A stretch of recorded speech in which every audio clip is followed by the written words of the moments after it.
Hey, Daniel McKenna here, and today Clay Clark will be sitting down with Rachel Fawcett, and they're talking about starting the business, dismantling the safety switch, and completely going for it. If you don't know who Rachel Fawcett is, she is the consultant of choice for Pottery Barn, Disney Kids, Home Depot, Whole Foods, and countless brands. Her website, Handmade Charlotte, has been featured in Martha Stewart Living, Better Homes and Gardens, HGTV, Huffington Post, Business Insider, and more. Specifically, you will be learning about what you need to do to start your business and the tenacity you have to get it done.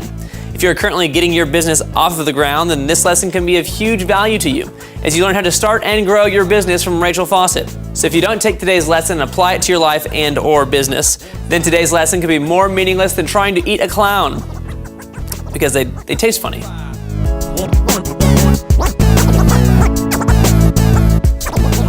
Hello, my glamping friend. Hi, Clay. Hey, I am so excited to be here on your glamorous, your glorious, your super farm here. Do you actually raise animals here? We have horses, and I have a parrot named Treble, dogs. I've had goats and chickens in the past. We don't, not at the moment. I feel like a goat would be the ultimate lawnmower. I have a giant Flemish giant rabbit. It's really? He'll be 35 pounds when he's full grown. Well, speaking of giant Flemish rabbits, we're going to be talking about starting a business, dismantling the safety switch, and completely going for it. And before we do, I want to give the Thrivers a little bit of an idea for what you do. Can you tell us what you do? Like, what does Handmade Charlotte do?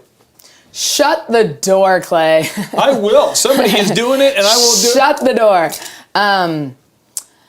So you want to know who we work with and who Handmade Charlotte is. Handmade Charlotte gives creative experiences to families every single day, all day long. Boom. We work with the largest companies in the world, largest and hippest brands in the world. Such as IKEA, this just in, McDonald's, maybe you haven't heard of McDonald's, maybe you're one of those interesting.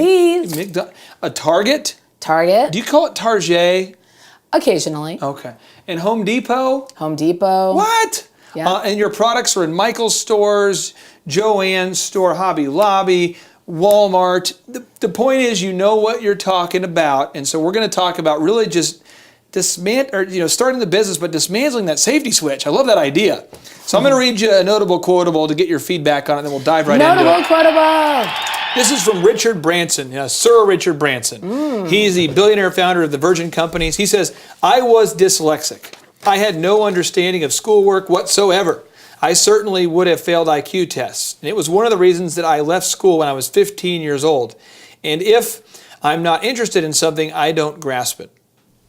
There's a lot of entrepreneurs who don't do well in school. Do you believe that entrepreneurs can do well? I mean, if they don't have a formal education, do you believe this? What a cool quote. What an inspiration. Jeez. Do you believe that's possible to be good as an entrepreneur without a formal education? I mean, you didn't graduate from college, right? Right, no. I turned pro out of high school at 17 years old, and turned pro, I was a tennis player, and then, just from pure passion and love for what I do, built a business that we have today. And so I'm going to read you some of your principles, and I just really want you to talk about them here, and I just want to, we're going to have a lot of fun with this here. So here we go. Peeling the layers of the out-of-the-box type of thinking and crawling back in and sealing it shut. What are you talking about?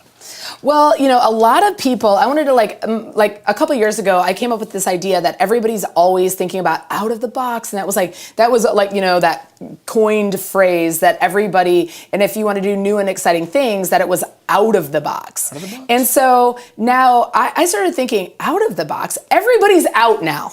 That's been going on for 20 years. Let's crawl back in, and now that's going to be super original. And I'm going to seal the box shut with some decorative duct tape, and I'm going to and really think of super original new ideas completely within, and really digging deep within with clouding out the the distractions of the constant content that we are bombarded with every single day, and the influence. I don't want any influence from anybody else. I want original ideas, and I'm going to believe in myself, and I'm going to start really listening to internal cues and my natural instinct, and going for it. So you're looking within. Let's just say that I'm a thriver and I'm starting to feel what you're saying. I'm a little bit scared because I've never looked in before.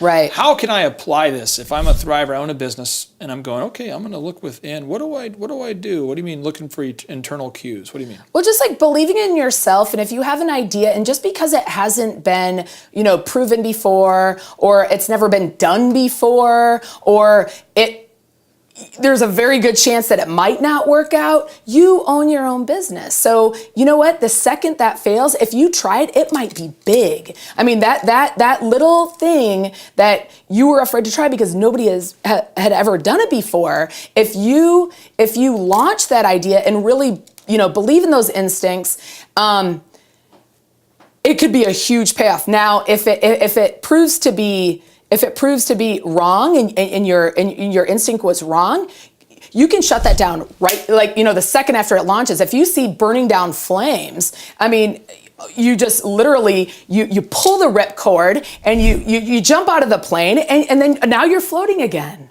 New ideas, Clay.